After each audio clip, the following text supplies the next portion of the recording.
안녕하세요. 이완희 목사입니다.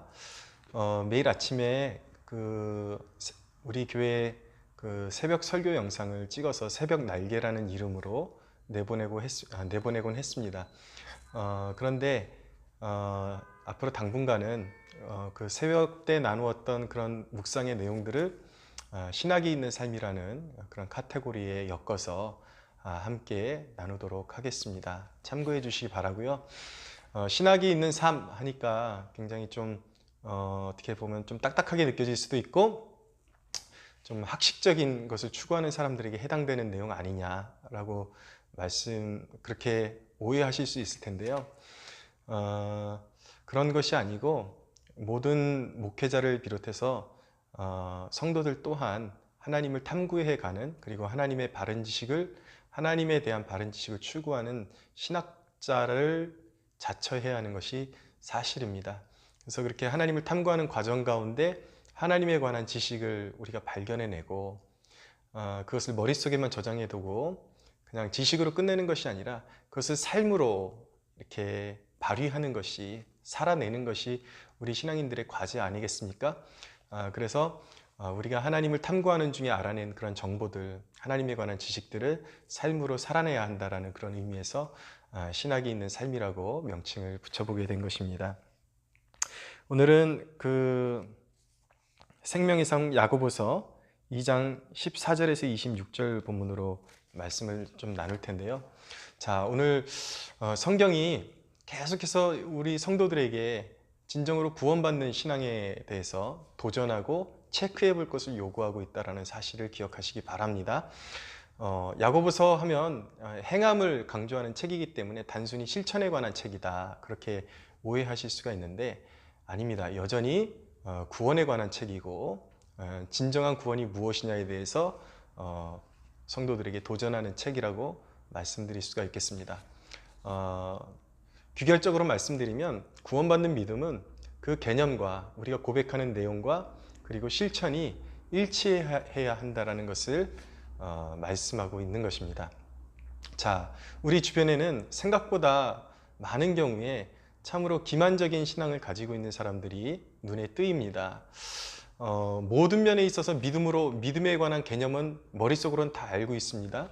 그리고 뭐 설명해보라 그러면 다 그럴듯하게 설명할 수 있고, 심지어는 그의 언어 속에는 하나님을 향한 상당한 열심이 있다는 것을 알게 됩니다.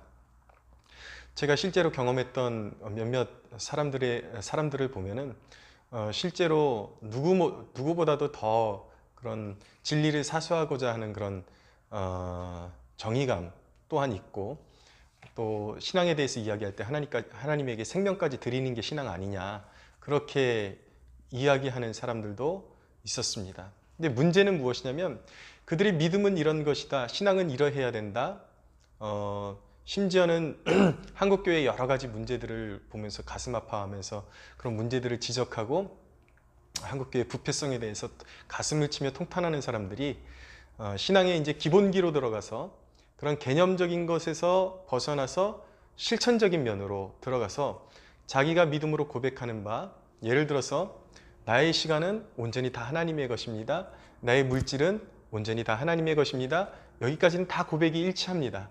근데 문제는 무엇이냐면 이 고백을 넘어서 그것을 구체화시키는 단계에 이르면 실족하는 사람들이 꽤 많다라는 것을 제가 목회 현장에서 경험하게 된 것입니다.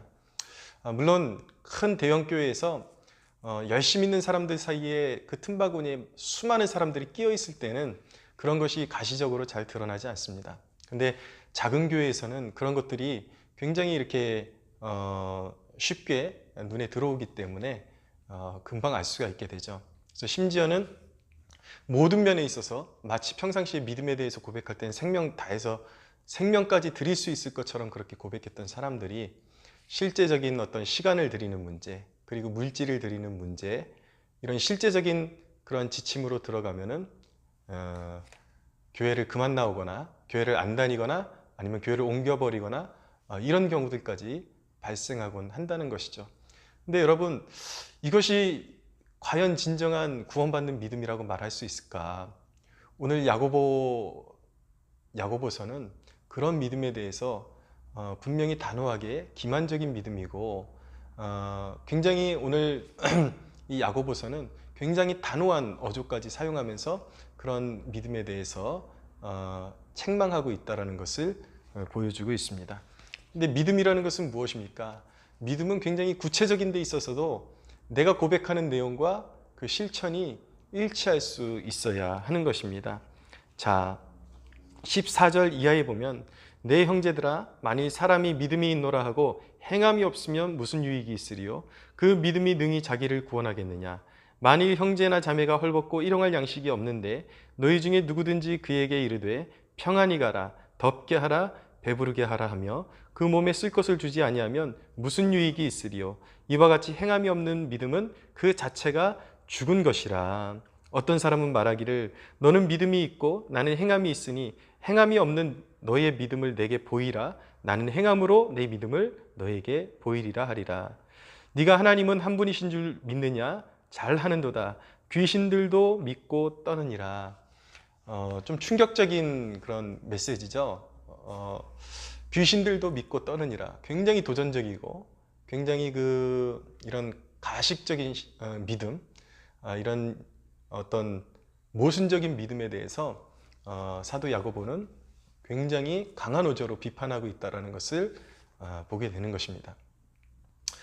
여러분 오늘 야고보서가 말씀하는 것처럼 하나님이 요구하시는 믿음은 굉장히 디테일한 부분까지 내 옆에 어려운 그러한 형제가 있다면 기꺼이 구체적으로 나의 그런 물질을 헐어서 그에게 구체적으로 도움을 주는 것을 그것을 진정한 믿음이라고 말하는 것이지 결코 추상적으로 다른 사람들과 내 사랑을 나눠야 된다, 사랑을 나눠야 되고 가진 것을 나눠야 된다, 이런 개념적인 것으로는 그 믿음이 성취되지 않는다, 성사되지 않는다라는 것을 보여주고 있는 것입니다. 예수님께서도 동일한 그런 비유로 말씀하셨는데요. 마태복음 25장에 보면 양과 염소를 구별하는 그런 주님의 비유가 나옵니다. 근데 이 양과 염소의 차이는 무엇이냐면 양은 환난당한 자들, 어려운 당한 자들을 구체적으로 섬기고 도왔던 사람들이고, 그리고 염소는 환난당하고 어려움 당하는 형제들에 대해서 눈 감고 외면했던 그런 사람들을 말하는 것입니다. 어찌 보면 이것은 행위구원론을 말하는 것 같은데, 그러나 행위구원론이 아니라 성경은 굉장히 일관적으로 말씀하고 있다는 것을 일관적인 메시지를 전하고 있다는 것을 우리가 깨달을 필요성이 있는 것이죠. 마태복음 25장 40절 이하에 보면은 이렇게 말씀합니다. 임금이 대답하여 이르시되 내가 진실로 너희에게 이르노니 너희가 여기 형제 중에 지극히 작은 자 하나에게 한 것이 곧 내게 한 것이니라 하시고, 또 왼편에 있는 자들에게 이르시되 저주받은 자들아 나를 떠나 마귀와 그 사자들을 위하여 예비된 영원한 불에 들어가라. 내가 줄일 때에 너희가 먹을 것을 주지 아니하였고 목마를 때에 마시게 하지 아니하였고 나그네 되었을 때에 영접하지 아니하였고 헐벗었을 때에 옷 입히지 아니하였고 병들었을 때와 옥에 갇혔을 때에 돌보지 아니하였느니라 하시니, 그들도 대답하여 이르시되 주여 우리가 어느 때에 주께서 줄이신 것이나 목마르신 것이나 나그네 되신 것이나 헐벗으신 것이나 병드신 것이나 옥에 갇힌 것을 보고 공양하지 아니하더이까? 이에 임금이 대답하여 이르시되 내가 진실로 너희에게 이르노니 이 지극히 작은 자 하나에게 하지 아니한 것이 곧 내게 하지 아니한 것이니라 하시리니 그들은 영벌에 의인들은 영생에 들어가리라 하시니라. 네, 언뜻 보면 행위로 구원받는 대목처럼 느껴지지만 그런 것이 아니라 진정한 믿음에 대해서 말씀하고 있는 것입니다. 그러니까 행함이라는 것, 그리스도인에게 있어서 진정한 행함이라는 것은 분명한 중생의 믿음으로 거듭난 것의 증거가 된다는 것. 이 부분이 굉장히 중요한 것입니다. 주님을 의식하고 주님을 기쁘게 해드리고자 하는 구체적인 행실이 없다면 그의 마음 가운데서 그렇게 행하고자 하는 열망, 그렇게 행하고자 하는 부담이 전혀 없다면 그의 심령이 믿음으로 깨어난 것이 아니라는 것을 반증해 주고 있는 것이죠. 계속해서 야고보는 진정한 믿음에 대해서 설명을 해 나갑니다. 그러면서 이제 아브라함의 믿음에 대해서 설명을 하고 있는데 이렇게 말합니다. 우리 조상 아브라함이 그 아들 이삭을 제단에 바칠 때에 행함으로 의롭다 하심을 받은 것이 아니냐. 네가 보거니와 믿음이 그의 행함과 함께 일하고 행함으로 믿음이 온전하게 되었느니라. 행함으로 믿음이 온전하게 되었느니라. 행함으로 믿음이 온전하게 되었느니라. 믿음이 선행되는 것이죠. 이에 성경에 이른바 아브라함이 하나님을 믿으니 이것을 의로 여기셨다는 말씀이 이루어졌고, 야고보는 결코 사도 바울과 대치되는 말씀을 전하고 있는 것이 아닙니다. 믿음으로 의롭다함을 받았다라고 인정하고 있죠. 그는 하나님의 벗이라 칭함을 받았나니 이로 보건대 사람이 행함으로 의롭다 하심을 받고 믿음으로만은 아니니라 라고 말씀하고 있습니다. 자, 이것을 다시 개념 정리를 해드리면 아브라함이 믿음으로 이미 의롭다함을 받았습니다. 근데 그 아브라함의 구원받는 믿음이 확증된 것이 어딘가? 바로 모리아 제단에 자신의 그 소중한 아들 이삭을 번제물로 바치려고 했을 때 그 사건을 통해서 그의 믿음이 확증되게 되었다라는 것을 말씀해 주고 있는 것이죠. 믿음은 확증되어지는 뭔가가 있어야 하는 것입니다. 믿음은 분명히 하나님을 향한 그 믿음에 합당한 행실이 있어야 그것이 진정한 믿음으로 간주가 되는 것입니다. 믿음으로 시작하지만, 구원은 믿음으로 시작하지만 그 믿음은 반드시 좋은 열매들을 위해서 하나님 앞에 순종의 열매를 맺을 수밖에 없다라는 것이죠. 라합 25절에 보면은 또 이와 같이 기생 라합이 사자들을 접대하여 다른 길로 나가게 할 때에 행함으로 의롭다 하심을 받은 것이 아니냐. 자, 라합도 마찬가지인 것입니다. 라합도 이미 이스라엘 백성들의 그 소식에 대해서 귀로 들었습니다. 믿음은 어디서 생겨나는 것입니까? 믿음은 들음에서 생겨나는 것입니다. 들음은 그리스도의 말씀으로 말미암느니라. 자, 이 원리가 그대로 적용되는 것이죠. 라합은 이스라엘 백성들에 대한 소문을 듣고 하나님의 위대한 상천하지에 높으신 하나님에 대한 소식을 듣고 그 하나님에 대한 믿음을 소유하게 되었습니다. 그래서 어떻게 했습니까? 그의 직업은 기생이었지만 여리고를 정탐했던 그 두 정탐꾼을 믿음으로 숨겨주게 되는 것입니다. 믿음이 곧 행함으로 드러나게 되는 것이죠.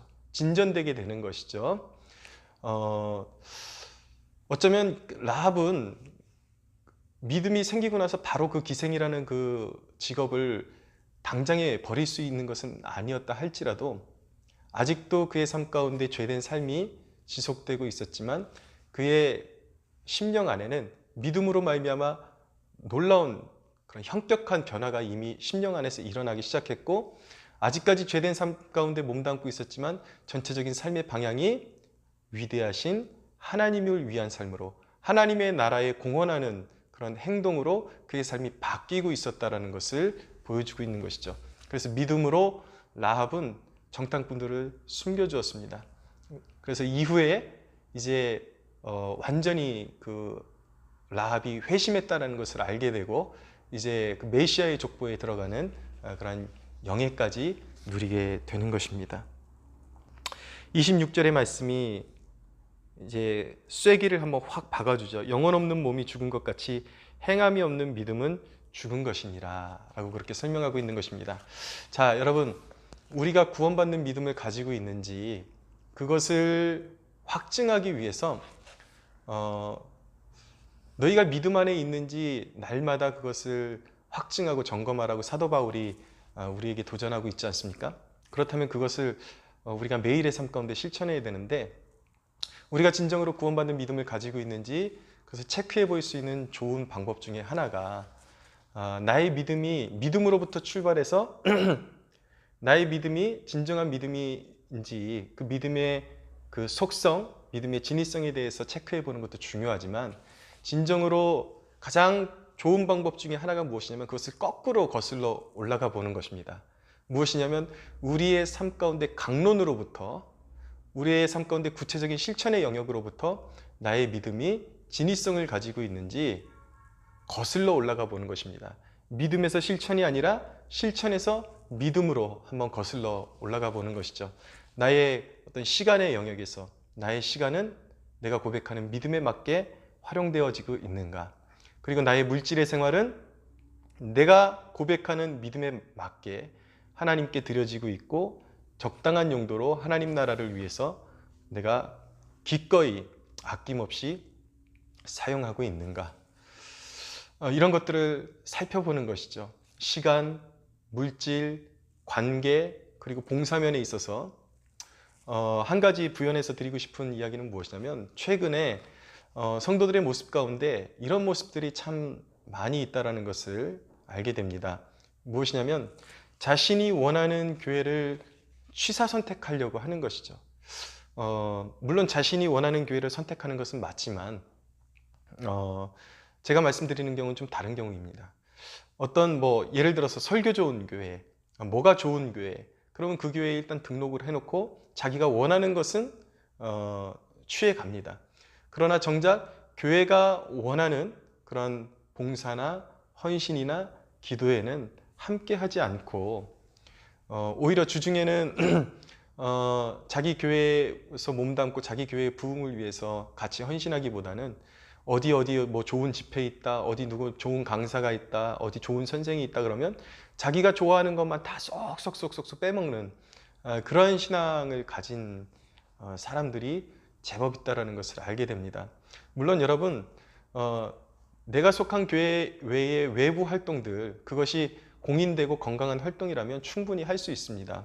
그러나 문제는 무엇이냐면 하나님께서 어떤 지역교회로 로컬 처치로 부르셨을 때 지역교회를 부르신 이유는 그 교회에 몸담고 그 교회를 위한 미랄이 되어서 그 교회를 통해서 하나님 나라를 확장시켜 나가는 선한 사업에 동참하라고 부르신 것인데 그 교회에 부르시면은 전혀 관심이 없고 그 교회에 보탬이 될 생각은 전혀 없이 나는 주일 예배만으로도 나는 만족해. 이것만으로도 나는 교회의 할 도리를 다 하고 있다고 생각해. 그리고 교회가 필요할 때는 전혀 동조해 주지 않고 자기가 필요한 것만 좋은 선생들 찾아다니면서 이것 빼먹고 저것 빼먹고 이런 식으로 신앙생활하는 사람들이 있는데 여러분 아무리 좋은 강의를 듣고 아무리 좋은 단체에 소속돼 있다 할지라도 그런 사람들은 결코 하나님 나라의 진정한 일꾼이라고 말할 수 없는 것입니다. 하나님 나라를 위해서 헌신하고 있는 것이라고 아무리 바쁜 시간을 쪼개서 자기가 바쁘게 돌아다닌다 해도 그런 신앙으로는 결코 열매 맺을 수 없다는 것을 깨달을 수 있게 되기를 바랍니다.